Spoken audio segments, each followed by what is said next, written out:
Raden pun enggak. Oh, jadi disembunyikan itu aja? Enggak boleh, karena dulu Mbah Abdul Karim ketika ribut sama tidak mau menjadi mufti di Surabaya dan wilayah itu, kemudian Mbah Abdul Karim kan kemudian dipenjara.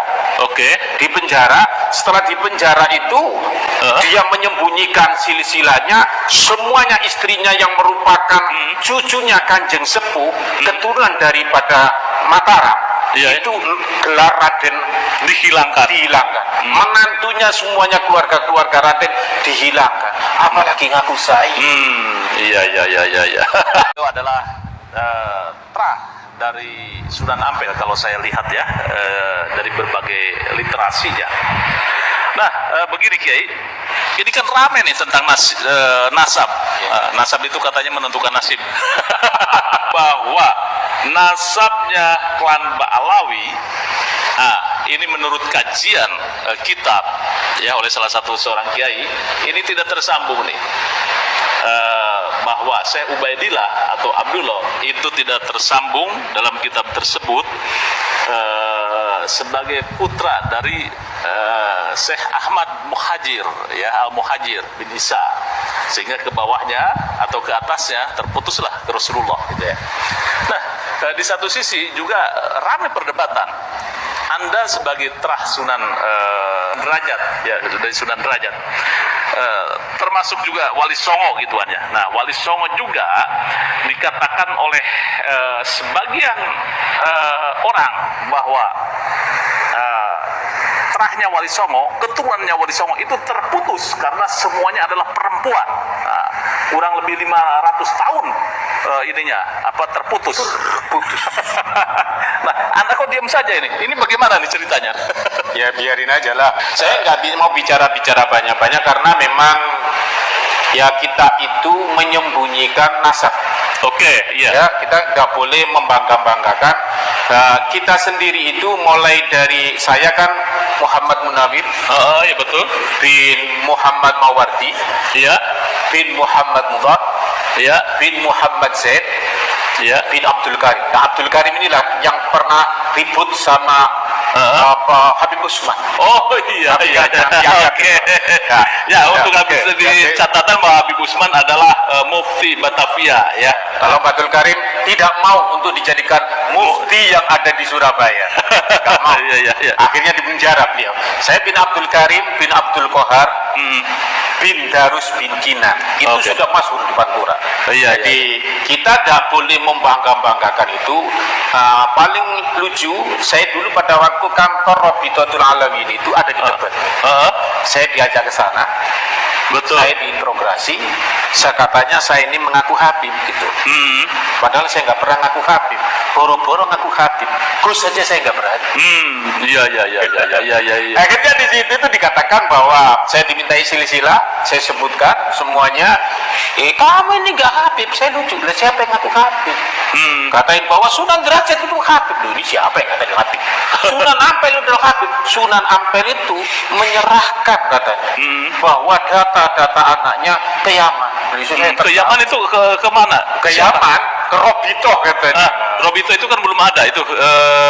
Robito ya, itu belum 1500. ada lah. Kemudian Sunan Ampel itu 1500-an kan? Lah iya, makanya kita itu kan nggak usah membangga-banggakan. Akhirnya saya tanyakan bahwa kami tidak pernah mengaku Habib, juga tidak mengatakan Sayyid. Gus juga saya kadang-kadang ada yang manggil Gus, ya silahkan. Iya. Tapi saya lupa itu siapa yang mengajak itu. Saya pokoknya dipanggil ke sana. Saya kemudian bawa Mbah Sunan Derajat itu kalau dikatakan sebagai Habib, makomnya nggak ada tulisan apa-apa. Oh gitu. Nggak ada. Iya. Makomnya Mbah Sunan Derajat. Kita udah biasa masuk situ, itu udah biasa. Nggak ada tulisannya. Nggak ada tulisan Sayyid macam-macam nggak ada. Nggak ada. Oke, kalau Sunan Derajat itu ya, Sunan Derajat setelah Sunan Ampel, itu masuknya ada yang mengatakan sebagian buku-buku ya, mengatakan bahwa jalurnya adalah ke Ba'alawi gitu ya.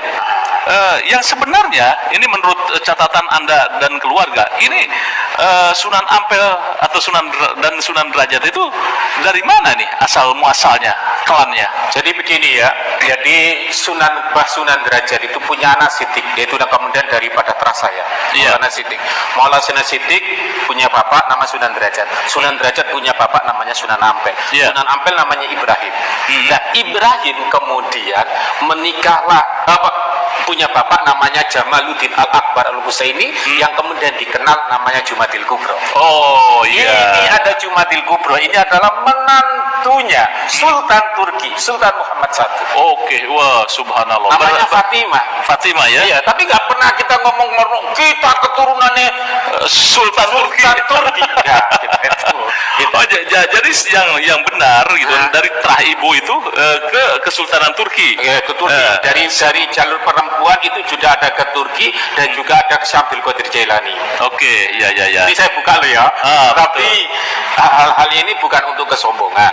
Oke. Jadi seperti buku-buku ini ada beberapa perintah jangan dibaca oleh orang sembarangan. Anak saya saja nggak boleh saya membaca.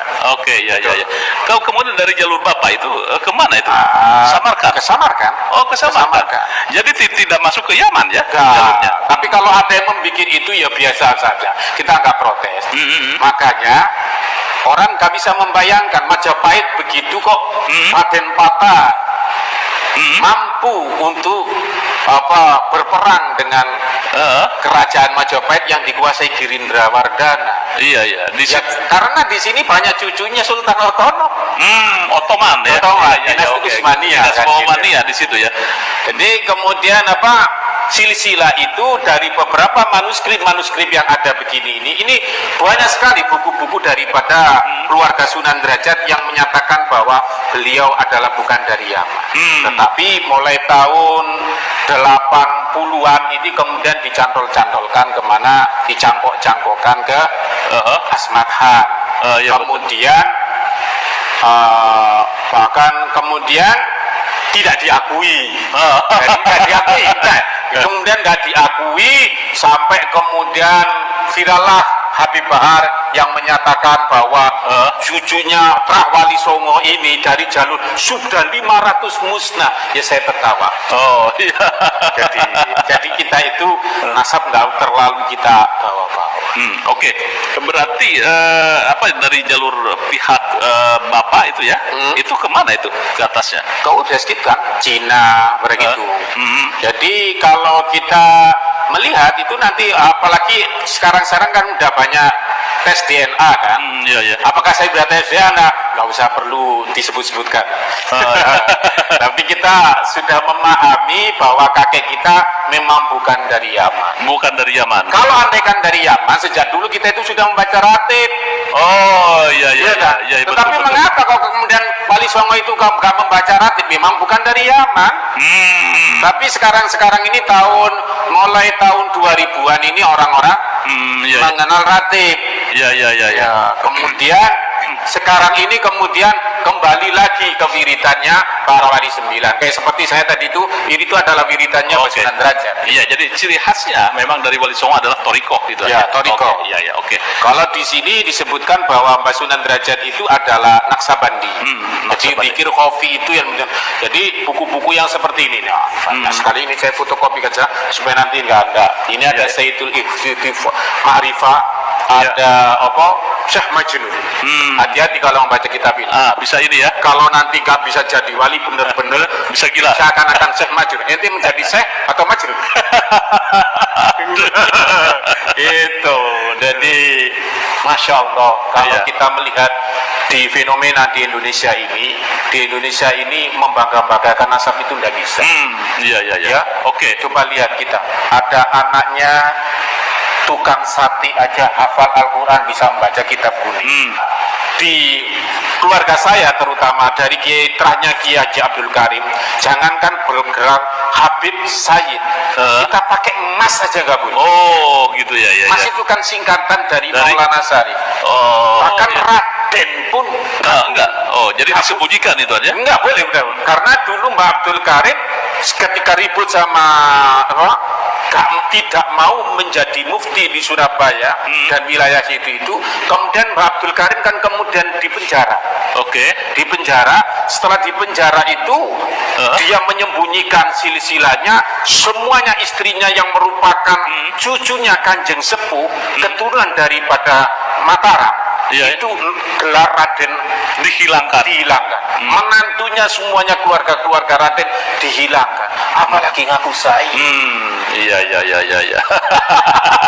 Jadi Iya. mata empat bukan Habib, bukan Alul bukan Sayyid, bukan keturunan Rasul. Imam Syafi'i bukan, Imam Ahmad bukan, Imam Hambali bukan, Abu Hanifah. Tapi kita itu bermadhab kepada salah satu ini. Apa gak malu? Iya. Imam Al-Ghazali Iya ya. bukan Sayyid, bukan Syarif, tapi keilmuannya bisa menandingi. Betul. Menandingi siapa yang gak kenal kitab Ihya Ulumuddin? Apa gak malu? Iya. Penggagas akidah Ahlussunnah wal Jamaah Al-Maturidi, Al-Asy'ari bukan keturunan Rasulullah SAW. Bukan itu terkonfirmasi. Bukan. Jadi yang menjadi yang terkonfirmasi sebagai ahli Sayyid atau Syarif kan Syekh Abdul Qadir Al-Jailani. Iya. Itulah. Udah masyhur ya. Udah masyhur. Jadi kita itu nggak usah mengadakan nasab. Ini menarik memang tentang nasab habaib, dan sampai sekarang walaupun sudah reda gitu ya, memang ini menjadi sebuah pembelajaran bahwa persoalan nasab habaib memang ada yang mempersoalkan. Begitu ya. Jadi gitu kan ya. Jadi makanya Prof. Dr. Syihab mengatakan ya beda pandangan di pro dan kontra udah biasa. Apalagi ini adalah sebagai kajian ilmiah. Iya. Ayo kalau memang ini baru menghadapi Kiai Madri ya. Iya. Baru dari Dzuriyah Wali Songo 1. Bagaimana kalau Dzuriyah para kiai-kiai yang sangat besar itu kemudian juga meneliti? Untung saja ini nggak dibasul masail kan. Khawatir nanti kalau dibasul masail walhasil Iya. kan bahaya. Iya. Jadi kita itu seakan-akan dipaksa untuk mempercayai mereka.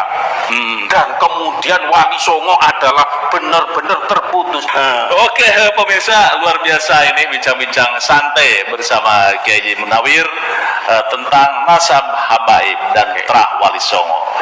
Jadi intinya bahwa jika